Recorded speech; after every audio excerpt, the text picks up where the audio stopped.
Good afternoon, and thank you to everyone for joining us today. I would like to begin by acknowledging that we are in Treaty 6 territory within the Métis homeland, the Métis Nation of Alberta 4 region. We acknowledge this land as traditional territories for many First Nations, such as the Cree, Dene, Stoney, Blackfoot, and Anishinaabemowin. IDEA is a nonprofit organization created by industry and community members that saw that our neighborhoods were changing as Edmonton's housing stock came up for renewal and our schools and our mature neighborhoods were dwindling in population. IDEA and its community wanted to help create vibrant and successful communities that gave options to all different types of people. To follow the conversation after today, you can follow the hashtag YEGVote and YEGInfill on social media. And we're also having 2 more lunchtime sessions tomorrow and Thursday. Thank you so much, and I'll pass it on to Chelsea. Thank you, Mariah. My name is Chelsea Jerzak, and I am going to be moderating the panel here today. So good afternoon, everyone, and thank you so much for joining us for day 2 of IDEA's elections panels. So we have an action-packed week this week, and today we're pleased to continue our day 2 panel with candidates from 4 wards here today. So we have represented candidates from Papastew, Ipiihkoohkanipiaohtsi, Sspomitapi, and Karhiio. And the candidates are Glynnis Lieb, Kirsten Goa, Byron Vass, Shamair Turner, Moe Banga, Rhiannon Doyle, and Jon Morgan.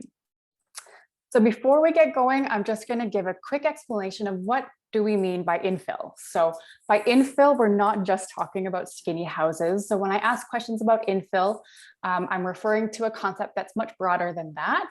When we talk about infill, we mean the creative reuse or redevelopment of land or buildings in existing parts of the city. So with that definition in mind, I'm going to start asking our panelists some questions to get their take on infill. So IDEA does not endorse any of the candidates, and we invited all candidates from each ward to participate in the panel sessions with us here this week. The candidates that have chosen to be here today have self-selected, and I assume that it's because they have something that they want to say about infill and urban redevelopment. So we'll get started and find out what that is. I'm going to give each candidate 1 minute to give themselves an introduction, and then 90 seconds for each subsequent question. So I will adhere pretty strictly to that timeline just because we have a lot of questions to get through and a lot of candidates here with us today. So if you are able to time yourself on your questions, then that will be help us move along quickly and get out of here at 1 o'clock. So with no further ado, I am going to start with Glynnis Lieb. Glynnis, can you tell us your name, your ward, and why you're running for City Council? You'll have 1 minute. Absolutely. Thank you so much. And thanks for hosting this. Glynnis Lieb, she, her pronouns. I'm running in Ward Ipiihkoohkanipiaohtsi. And I come from a working class family, a large family, first generation Canadian on my father's side. I have a PhD in social psychology. I've worked for government and front-end social services all my adult life. I'm currently an executive director of a not-for-profit that serves primarily youth in this city. And I teach university courses in psychology and mental health. And the reason why I'm running, I've worked in community and studied community my whole adult life. I've also been active in organized labor throughout. And I'm running because I think we're at a crucial point right now in which people are looking towards their futures past COVID and rethinking what matters. And this is, to me, this looks like, and what I'm hearing in the doors is what community matters and beyond the postal codes. This is an opportunity to build on this collective desire and to truly strengthen communities. And that's my love. That's my past experience, and I want to be here and I want to be part of leading us through our social recovery out of COVID. Thank you. Thank you, Glynnis. Next, we'll go to Byron. Hi, everyone. My name is Byron Vass, running in Papastew. So one of the main reasons I decided to actually run for council is because of the increasing pressures to change and how we build and live within the city. With these increasing pressures, of course, we're going to get pushback, which is just kind of human nature. So I really think that the pressures for us to change are coming, from a number of directions. We got increasing land area, making infrastructure upkeep difficult, expensive. we've got a younger population that is expecting more out of what a city offers and can provide. And then, of course, climate change, which affects not only those two, but everything in our daily lives. So I personally have a history of working with stakeholders on creating common goals and fostering collaborative relationships. So I understand that once we remove options from people, that's when we're going to get pushback. So we need to alter the conversations that we're currently having within the city. And we need to make it so people understand the reasons why change is required. Thank you, Byron. Don't worry, you'll have lots of time to say more in just a couple of minutes. Now I'm going to go on to Kirsten. You have 1 minute. Hi, everyone. Thanks for having me. I'm Kirsten Goa. I'm running in Ward Papastew. I've lived in this ward the vast majority of my life, and in Edmonton my whole life, raising my children here who are young adults and teens. And I've spent much of the past 20 years, and especially the past 12 years, supporting communities as they navigate the city processes and city decision-making, in order to really foster win-win solutions. So I spent an awful lot of time in the infill space. I've probably been involved in at least 50 rezoning applications, mostly on the community side. I have held some developers' feet to the fire and also supported some pretty controversial projects and done a lot of work to sort of support infill stakeholders in improving the processes so that we can actually build the kind of things in our community that are going to help us thrive in the next generation. We're dealing with so many pressures, and we need to be focusing on root issues and being able to bring people together across different interests in order to be successful. Thank you, Kirsten. And with that, I will go on to Moe. Take it away for 1 minute. Hello, everyone. My name is Moe Banga. I am a sitting councillor for the last 6 years. And again, I'm running from Ward Sspomitapi. And I've been in Edmonton since 1977 as a landed immigrant, and again, first generation immigrant. And I worked my way into basically this society, new society for me since 1977. Worked in the labor sector. Then I worked as an engineer after going to University of Alberta for 4 years and graduating in engineering physics. Eventually, I ended up working with Edmonton Police for 25 years, and now for the last 6 years, I'm a city councillor. And for some reason, I thought this was the right time for my going into city politics. Thank you, Moe. Okay. I'll give you more time to speak in just a minute. Now we're going to go on to Shamair for your introduction. You have 1 minute. Excellent. Thank you for hosting. So my name is Shamair Turner, and I am running for City Council in Karhiio. And so I'm a lifelong Edmontonian who was raised in Millwoods, which takes up a good chunk of the ward. I built a career as a commercial insurance broker and risk manager, advising and supporting clients across the spectrum in public sector, real estate, holistic health, and engineering. So I do have some familiarity with the work that IDEA does. I want to bring my strategic decision-making and experience along with my progressive values to help build a more inclusive and affordable city for years to come. And I'm an open-minded and empathetic leader who believes that we need to start thinking about addressing the challenges that the city's facing in different ways, and all doing that while ensuring that we're supporting and protecting families, seniors, and working people. And I want to be that passionate and present advocate. So I'm excited to hear this rest of this conversation. Thank you. Thank you. And now we'll go over to Jon. Thanks. Sorry for being late there. I had the wrong link. Yeah, my name is Jon Morgan. I'm running for Ward Ipiihkoohkanipiaohtsi, city councillor. I've been in the ward about 8 years now. Lived in the city over 20. I've been a city transit worker for the last 14 years or so now. So I have a lot of operational knowledge and experience, especially with LRT operations. I've also been very involved in the community league movement, serving as community league president in 2 different community leagues. have a lot of concerns around poverty in our city, a lot of concerns around privatization of our services, a lot of concerns around keeping our natural environment natural, and pushing back against just constant spread and sprawl in our city. Lots of our ward is farmland.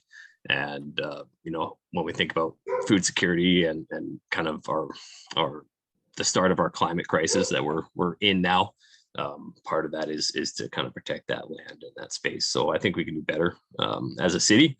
I think we've kind of let things kind of grow unchallenged for too long, and we need to be looking at growing up and not out.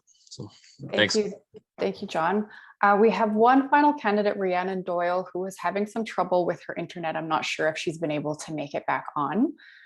If not, then we will proceed with our first question. And if she's able to rejoin us, then we'll let her jump back in. Okay, so this time around, I'm going to start with you, Byron. Can you tell us, please, what your ideal neighborhood looks and feels like? And this is your chance to tell us your vision for your ward, and you'll have 90 seconds. Okay, yeah. Well, I think the ideal neighborhood is a place that really fosters community. So increasing walkability, more of a focus on active transportation and less of a focus on vehicles. And with that, I think it's important that we have this sort of vision moving forward because of the changes to how we live, like we're seeing with COVID, where more people are staying at home. So we need to start focusing on creating these communities that allow everyone to remain at home, but still have access to a lot of the amenities that they're kind of missing out when they're going to work in the core. So that's bringing a lot of retail closer to the communities. I envision having more corner grocery stores, so you can do your daily shops instead of big grocery shops. I think that we're going to be changing to this kind of lifestyle where you walk to places and bike to places more often. And in order to do that, we need it obviously close to home. And on top of that, I think of places like strong parks, like Tubby Bateman Park in Mill Creek's a good example. You have this strong community there that people just leave toys for other kids. And that's the kind of community I envision across the ward. And I think that we can start building on that. We have the community leagues and we have the desire to have that sort of strong community feel within our neighborhoods. Thank you. Okay, next we'll go to Kirsten Goa. And you mentioned Tubby because my mom was on the Build a Park committee when they turned that community garden into a park in the 80s. But yeah, so I mean, a big piece of the work I've done for a long time is about creating places for people. We know that if we have an active public realm, connected communities, transportation options, grocery stores, schools, that our communities are more vibrant, they're safer, they're more inclusive, but we need to make sure that we're fostering housing diversity that can meet lots of different people's needs. And we have a lot of neighborhoods right now that are going through that cycle of change. And so, for me, it's about focusing on neighborliness. It's about making sure that we actually have the population that can support all of those amenities we want for the long haul. And it's a community that's inclusive, that brings together families with kids, seniors, people from different backgrounds, different experiences, and different income levels to build community together and bump into each other on the street and be able to buy groceries at that corner store. So that's the ideal anyway. We have a long way to go to get there for a lot of neighborhoods, but we have opportunities to do that. Thank you, Kirsten. Okay, next we'll go to Moe. So again, this is your chance to tell us, what does your ideal neighborhood look and feel like, and what is your vision for your ward? Go ahead, Moe. Hello. Yeah, for me, the community is a place where we work to live, work, and play. And the community is not just about creating all the amenities, it is also creating the feel. So in my sense, we are working towards 15-minute districts where every thing should be available, but the feel of the community is creating community hubs in those areas. And if we're successful in doing that, I think we're on the right track. And I, again, want to make sure that we are inclusive for everyone. We are not an entity in ourselves.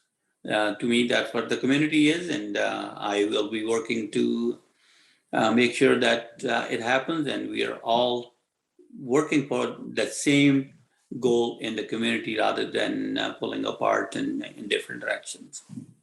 Thank you. Thank you. Next, we'll go to Shamair. Tell us about your vision for your ward. Thank you. So I guess from a vision perspective, I mean, I think of a neighborhood that's full of energy, life, and where people can see and connect and build relationships with their neighbors. And also I see an affordable city that, or affordable neighborhood where people can create, whether it's in art or in culture, and build with community. So in practice, I feel like that's a connected neighborhood. So that's transit, that's better and increased transit, multi-use paths, so that residents can get to, as someone was saying, where they can like live, work, and play. And so for this ward in particular, Karhiio, I think it means definitely improving the transit system so that there's more ease of movement between the neighborhoods. It's not so much as achieving moving ourselves away and into the core. So, and I think that that is going to be achieved and needs to be achieved by greater density. I also want this neighborhood to be, to embrace and celebrate the diversity in age, race and ethnicity, ability, and housing options, because I think you need housing options to, in order to achieve that. And then I've also heard on the door, people are looking for, and I would love to see more of those commercial community hubs where you can get your resources, but also improvement in your green spaces. And so Millwoods in particular has a lot of great spaces, and folks are looking for more dog parks, but also community gardens, as well as spaces that increase like actual natural growth. So more trees, and that we can be excited to see grow into 20, 30-year-old shady areas that people can connect in. Thank you. Thank you. Next, we'll go to Jon. Tell us about your vision for your ward. Yeah, lots of great ideas there, and I'd agree with a lot of them. Mixed use developments and stronger transit system. My world is transit right now for the last 14 years. Density increasing as well. Moe touched on it a little bit, and same with Shamair there about community hubs. I also come from the world of community leagues, and I think we need really strong community league development and supports there. Community leagues and community groups. A lot of the problems that we see in Infill in our ward right now are problems around engagement, and so when you need to reach out to the community, you need a strong community league movement and strong community groups. So I'd love to see that as well, and kind of an empowered community league movement. So Thank you, Jon. Now we'll go to Glynnis for your vision for your ward. Go ahead. Absolutely, absolutely. And I think I'm going to echo a lot of things that have already been said, but I think, what we're all talking about here, and what I certainly emphasize, is the fact that we need to think about communities beyond postal codes. And for a long time, Edmonton and Alberta, people come here, they work hard, they come here to work, and this thought of why people are here, I don't think we've looked broadly enough. And I think that this pandemic again has caused us to rethink these things, and rethink our values, and rethink and notice our neighbors and notice people around us. So I want to see a community that has accessible, good quality transit, stop with the assumptions that suburban folk don't need and want transit, that has walkable destinations, and that includes the corner shops that have been mentioned, and other mixed use properties between business and residential. And with that, multi-price point and styles of homes too. Others have mentioned that. We have folks who have 6 kids, we have single folks, we have folks at all different income ranges. They shouldn't have to pick their community based on their income or size of family. I'd love to see local access to early childhood learning and care, quality services, quality emergency social services, good gathering places that make use of our natural green spaces, good public services, and every ward, every community needs access to a library. They're pivotal for social health, and I can't advocate for that enough. Thank you. Thank you. Perfect timing. Okay, so with that, we'll move on to our next question. So the previous question was your chance to tell us a little bit about your vision for your ward. Now I want to go into implementation and tactics. So how would you take that vision and implement it? And what tactics would you use? So I will start on this round with Kirsten Goa. Go ahead. So it's all well and good to say we want these things. It's a whole nother ballgame to actually implement them. You know, we're seeing significant improvements in terms of reducing barriers to this kind of community building in our regulatory system, but we have a long way to go in terms of making it easier to build the things that communities actually say they want.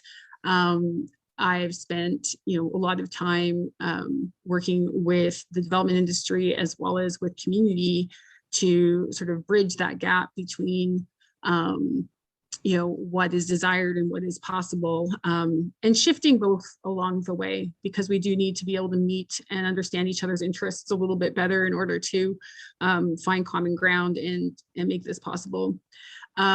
It's urgent that we do so. Our climate goals, our economic viability, and our social infrastructure all depend on us shifting how we grow as a city.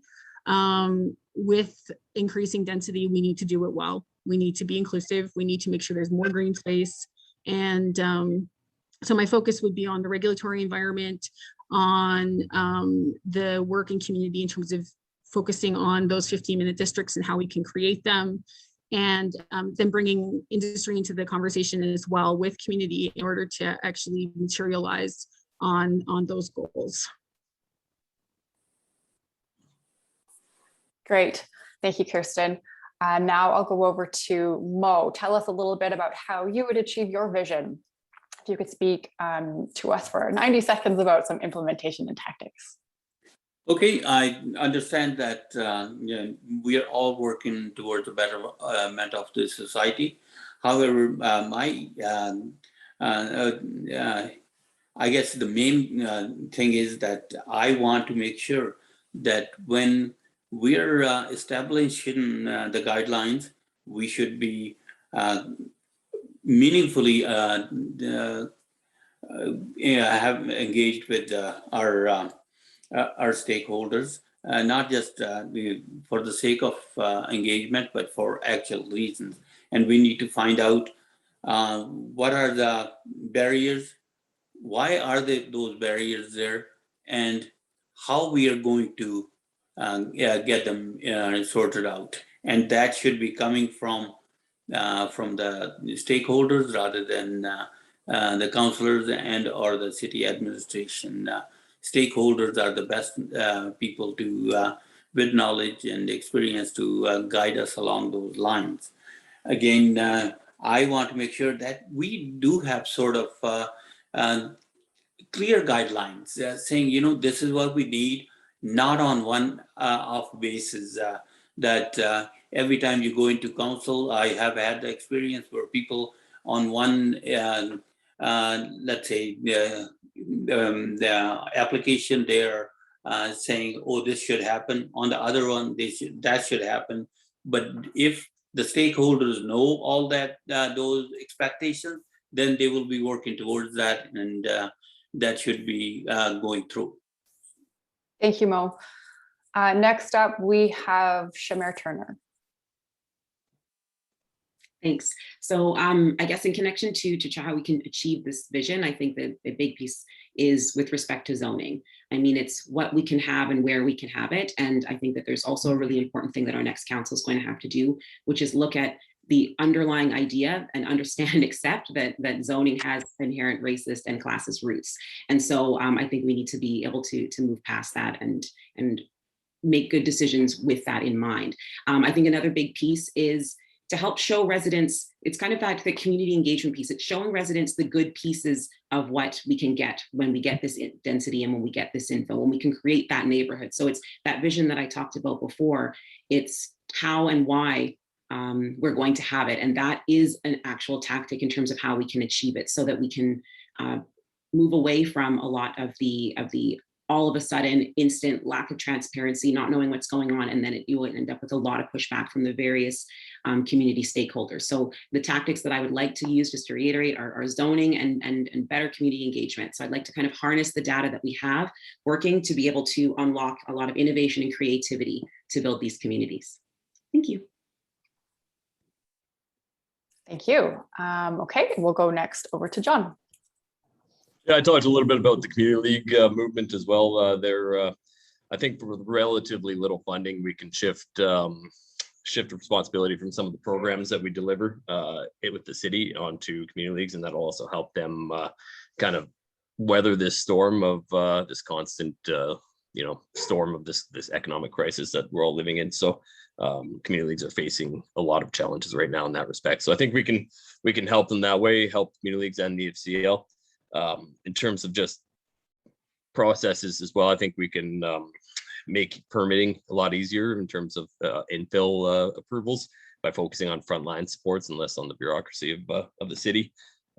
Really need to commit to those 15-minute communities and that plan that we have, and kind of shift focus from these large commons that we see all over the city right now as well. So, and again, return community roots. Bus routes. This bus network redesign has been not a great thing for the city, and I think we have a review of it 2 years after implementation. I think we need to see that this coming year, and kind of end this privatization of our on-demand return community routes and make it much more accessible for the users. Thank you, Jon. Okay, we will go next to Glynnis. Take it away. Thank you. Again, echoing great comments, folks. I'm going to start out with a bravo to Shamair, who says, I've studied systems and government my whole university career, and we need to think differently. We need to look at the inherent biases in how we design cities, and that first off and foremost.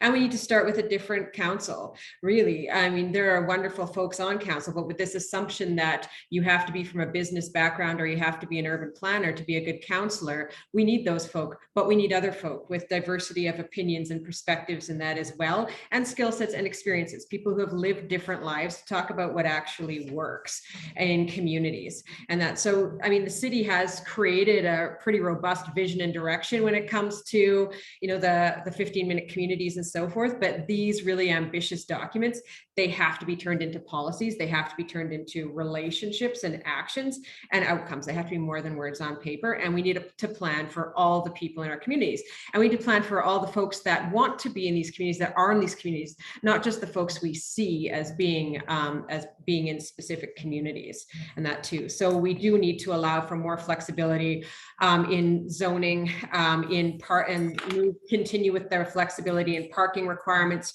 for new builds.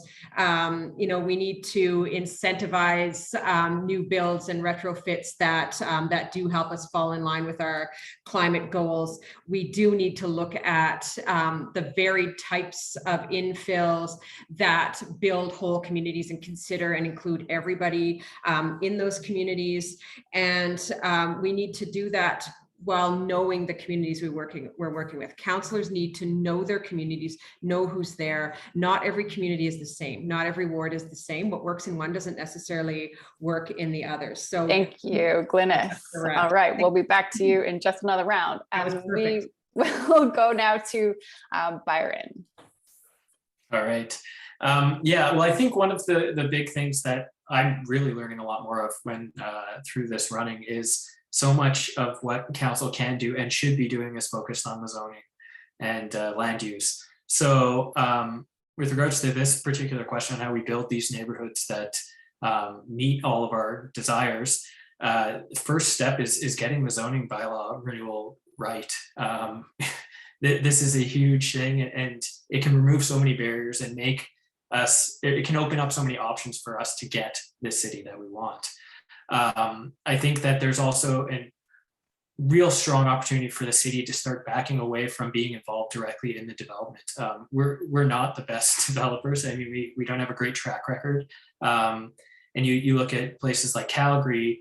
I look at East Village there and how quickly that was developed when you compare it to a place like the Quarters. which started about the same time. And East Village is a vibrant community now, and the quarters, has a lot of work to be done. So I think that there's a lot of opportunity for the city to leave it up to the experts and to get out of the way and to make things a lot easier for the city to develop in the way that we want and need. And with that, of course, we need to pay attention and make sure that our neighborhoods remain affordable, and that's by promoting and allowing a diversity of builds. We need our communities to not just, not let gentrification just take over our neighborhoods, because there's the high danger of that, especially in our older neighborhoods. Like I live in Ritchie, sometimes it's almost impossible to afford a place here already. And that's a huge barrier for young families. Thank you, Byron. Okay, we're going to move on to our next question now. You've had the chance to talk a little bit about your vision, about implementation and tactics. Now I'd like you to talk a little bit about change and how you as a councillor would manage change, because we know that a lot of the visionary things, directions that we're potentially going in as a city require change, and change can be uncomfortable. So how would you as a councillor balance community and industry priorities around infill and urban redevelopment? And I'm going to start this round with Moe, please. I'll give you 90 seconds. Thank you. As we have seen I think it's incumbent on all of us to make sure that when we are mentioning infill, it's not just stuffing houses one beside others. It's making beautiful neighborhoods. That's about revitalization of existing urban neighborhoods. And as the needs for each community are different. As the communities get old, our assets get kind of neglected, and we want to make sure that we want to get those amenities being used for a longer period of time, whether it's community amenities, schools, and or what we need to do is basically work with our communities to explain them to them, educate them that what infill is about and how it is beneficial to our society, rather than people having previously decided factors on their own that infill is just one thing. It brings so many good things, and we need to educate them. Thank you for that answer. We'll go now to Shamair. Perfect, thank you. Sorry, I'm trying to set my timer. So that's Shamair. So I think that balance between community and industry priorities, I think it's really important to start by understanding who we're talking about. When we talk about the public, it's not just the public developers and the city. The public is made up of businesses, higher education institutions, community leagues, property owners, tenants, utility providers, and not-for-profits. And so that I think that there's space for and needs to be meaningful engagement with all of those parties, so that there's an understanding of who are stakeholders and what their concerns are. And I think that is also going to be really well achieved with meaningful data. And I'm a risk manager, so I love data, but the understanding of the goals and making sure that everybody on each side understands the goals is going to be really, really key. So it's why are we doing this, or where are we going? It's 15-minute neighborhoods, it's higher density. And why, the really important piece is it is for climate action. It is to improve your services. It is to increase the tax base. It is for opportunities for a larger customer base for businesses. And so we're moving towards potentially options for also the green energy initiatives that we need to move on. So I would like to see us show that there are that we can incentivize different pillars of that or players in that space, if we're really making sure we understand who is the community and who is industry. Thanks. Thank you, Shamair. Okay, next we'll go over to Jon. 90 seconds for you. Yeah, thanks. Some of the things that some of the challenges that I've seen and frustrations I've had as a city employee and as a community league member and as a resident of Edmonton are the kind of the communications that come down from the city.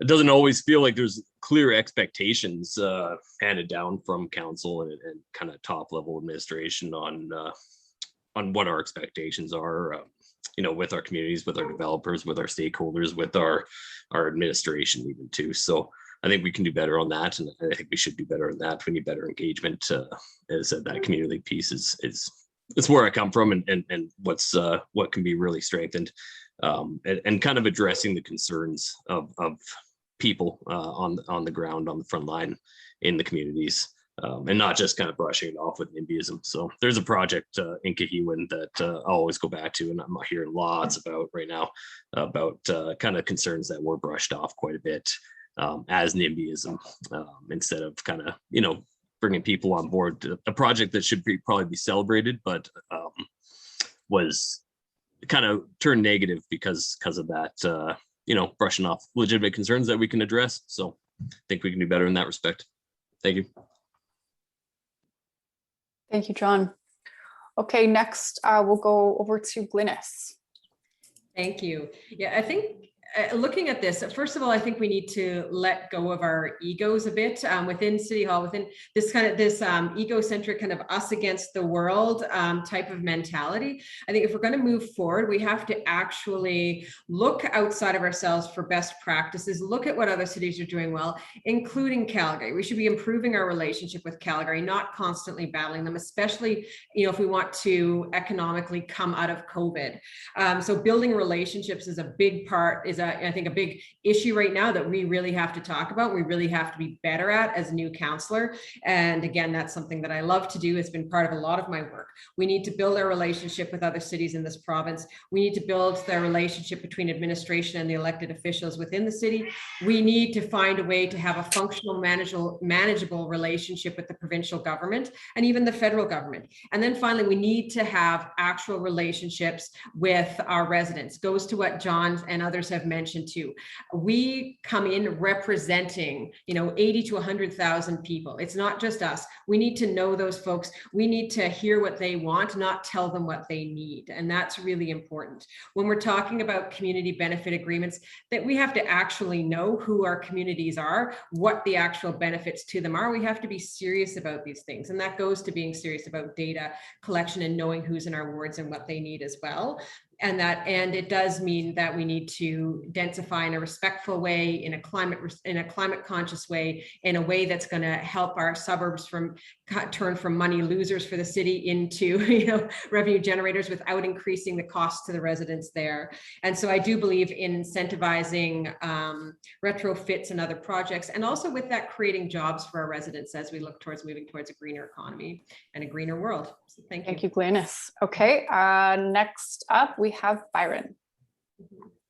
Yeah, so I think a lot of it has been touched on already about the building the relationships with the community leagues, and that can be the huge benefit to us since we have such strong community leagues, and convincing them that we're working alongside them. I mean, when you see some of these community development plans that have been built and they took years to make, and they actually match with what the city plan's intent is, I don't think that we should be worried about bringing those to the table and utilizing those, because that'll help create buy-in from from all the communities. And on top of that, I think that we need to focus on the areas that are already embracing infill and redevelopment, and you use those as examples to the other communities that are maybe a bit more resistant right now. So as I mentioned, I live in Ritchie, Strathcona, all these more central parts of Papastew. They've really started embracing it. It could be because the houses are so old and run down that they're not worth actually retrofitting, and we actually have to put it in infill, and that there's a lot of empty lots in some of these areas that are prime for new development of retail. So I think we look at like Ritchie Market and show how that has redeveloped this entire community and become a hub. And it's easy to take that example and show other communities that are a bit more resistant to say, hey, this is what you can get. If you embrace infill, you can have this thriving, very vibrant community. Thank you, Byron. We have one more round, so we'll be back to you. But first, Kirsten, I'll hand it over to you to wrap up this question. Thank you. So this is where I've done most of my work, and we really need to meet people where they're at. We have amazing plans on energy transition, city plan, etc. But the rubber's going to hit the road on the decisions in council, and they're going to be extremely difficult. People are going to come into these conversations often just in time, the first time something's showing up in their neighborhood or down the block or next door. And when that happens, it feels like it's affecting their home, which is supposed to be the safe place that never changes. And so we need to have a lot of patience and empathy for that response, but we also cannot be making decisions from that place. We need to help people understand how their communities are changing. We need to focus not only on their fears, which are usually the same list of things, regardless of the project, regardless of the issue, regardless of the community, but we need to have some time for those, but we also really, really need to focus on what we love about our communities and want to protect and enhance when they're changing. And it's when we move into that place that we can actually start to have a generative conversation about how these neighborhoods are going to evolve. We're going to need counselors with courage. We're going to need to be able to cope with the fact that there will always be opposition, even with the best engagement processes possible. We need to represent effectively, but we also are going to need some leadership on these issues, and it's going to be a balancing act between those two things. We need to recognize that all of this change, whether it's in community or whether it's in labor around climate adaptation, whether it's in industry around dealing with how we're changing processes, institutional partners, and even in city administration, all of these spaces are changing, and we're going to need to recognize that we have to start by meeting people where they're at, recognize and understand their fears, but also shift to the opportunity. Let's talk about what's possible and how we can actually move forward on the things that we care about together. And that's the work that I've done a little bit with IDEA, and also I've done a lot of in community. And it's not easy, and it doesn't always work, but we need the courage to be able to keep going, or we're not going to be able to achieve our goals. Thank you, Kirsten. Okay, so for this last round, what I'm going to do is I'm going to give you each 2 minutes, and I'm going to let you choose which question you answer, and then give you a chance to wrap up and make a closing statement. So that's why you get the extra 30 seconds.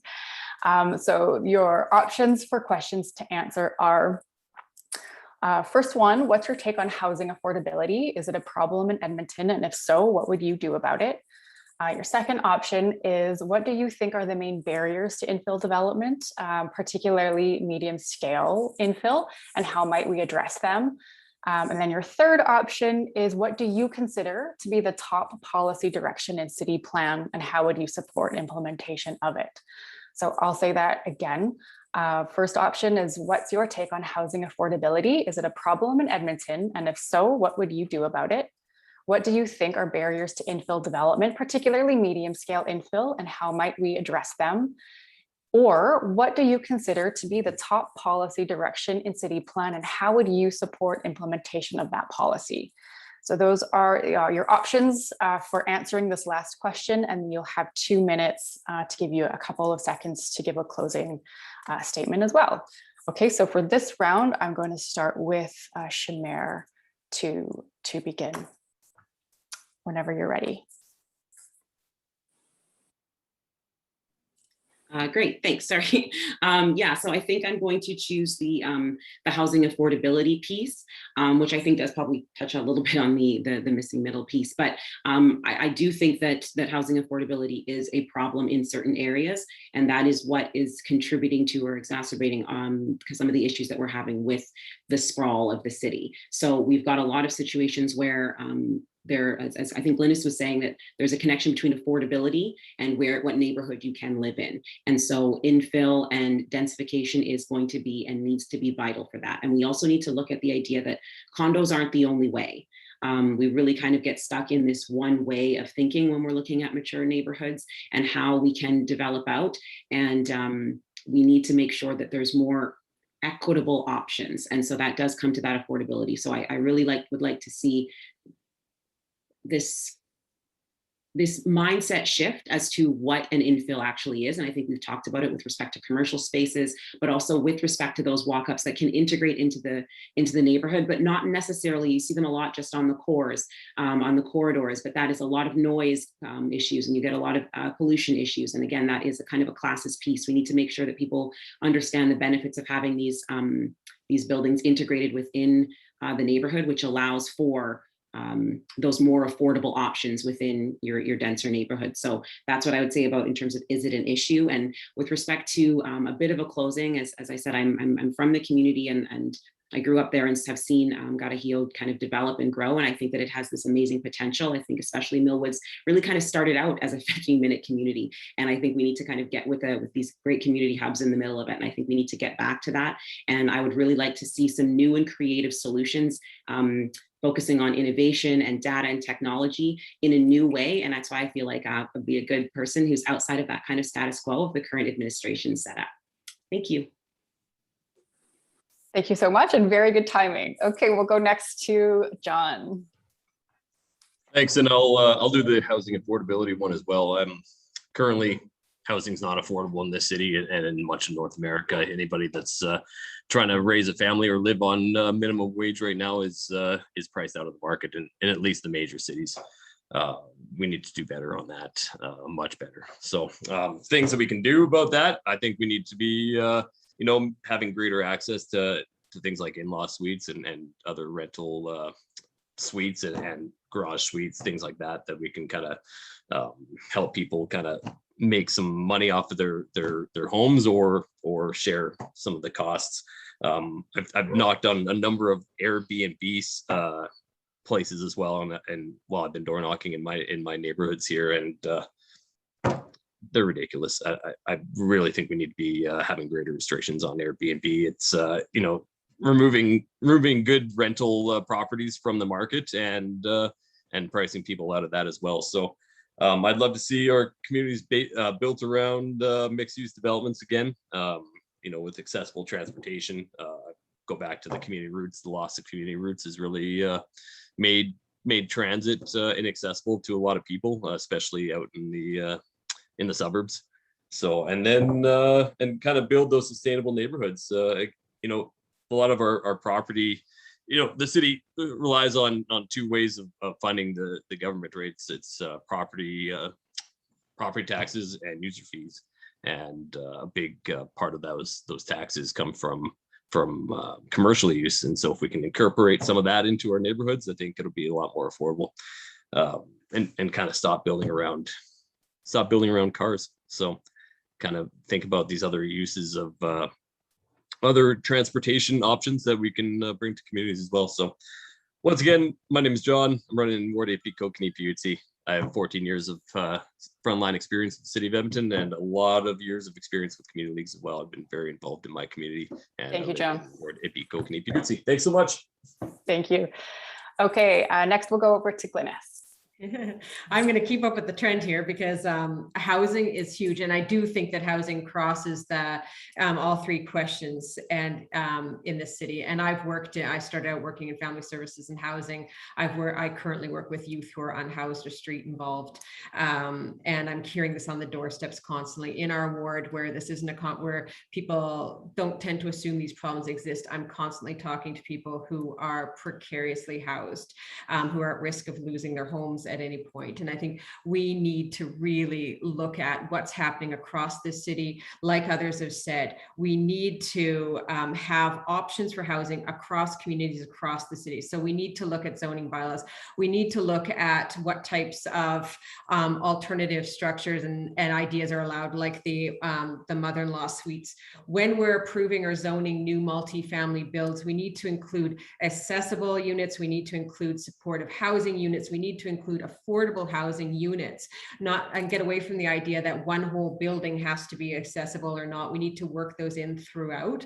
We need to look at options for affordability to support people, such as maybe progressive property tax structures that flex based on individual homes, and that too, and we don't end up driving people out of their homes when we build a whole bunch of expensive kind of same style infills in an area. area. We need to plan for communities that cater to everybody, and that includes, like other people have said, we need to have a plan for transit. We need to have a plan that includes everybody, including people who may be unhoused in our communities and need support services and housing first accessibility. That's not just a core city concern, and that too. So I think we need to think about housing in the sense of loving and caring for everybody in our community. And my name is Glynnis Lieb. I'm running in Ward Ipiihkoohkanipiaohtsi. I'm running because I love this ward. I'm seeing the borders being pushed further south, and I'm always concerned that suburban wards get forgotten in the grand scheme of things. And we need to keep our voices heard out here, keep our voices strong, and Thank you, Glynnis. fight for the things we need. Thank you. Wonderful. Okay, Byron, over to you. All right. I guess I'll change things up, and I'll go with the question about the city plan and how I'd support implementation of that. So I think that the key in the city plan is the 15-minute communities. So much of our desires and ambitions for this city really stem from that. And I think we really need to focus on the 15-minute communities more as a walkable community. Right now, what has come out is really focused on you can get everywhere by transit or driving within 15 minutes. And I don't think that provides us the exact city that we're all hoping for. And I know we're built around cars, so it's a long way to go to get to that point. But I think that's where our focus needs to be. So to do that, a lot of it's with zoning and allowing more densification within the neighborhoods that really want it and embrace it. And then we can start moving out from there. I think that we need to connect our communities a lot better. I look at ideas like high level line, which would connect Papastew here and the core. And I think that's an essential piece of building the city that we need. I look at creating more shops within the community, so people have that desire to walk around and create a safer community. And we also need to, of course, keep it affordable. I'd like to see us bring back the secondary suite grant for low-income housing that provides that little mortgage helper for a lot of new homeowners, because making a legal suite is pretty difficult and expensive in the city right now. So I think that would be a good way to increase densification and bring a lot more options into the community. So my name is Byron Vass, running for Papastew. Thank you. Okay, and over to you, Kirsten.